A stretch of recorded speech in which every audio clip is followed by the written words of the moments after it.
Welcome to Kenton Teaches. Enjoy the video. You start by creating the project and the database schema.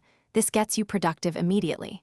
First, open Visual Studio, choose WinForms or WPF and target a supported NET runtime. Next, create orders, products, customers, tables with clear primary and foreign keys so referential integrity works.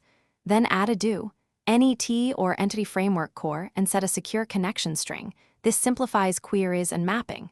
Once done, scaffold basic models and a data context so you can read and write data reliably. Now build the core ordering flow inside your form or view. Connect UI controls to your models so data flows cleanly. Populate the product list from the database and let the user add line items with quantity validation. Calculate unit price, apply discounts and tax, and update subtotal and total instantly.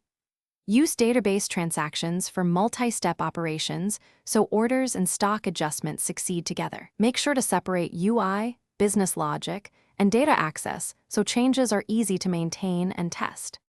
Finish by validating the full order, then persist it. Start a transaction, insert the order and associated order lines, update inventory counts, and commit. This ensures atomicity.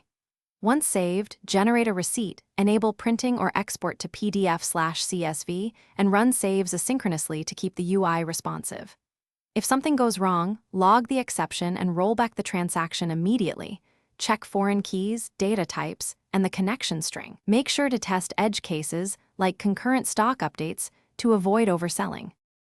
Thanks for watching. Please subscribe if this video was helpful.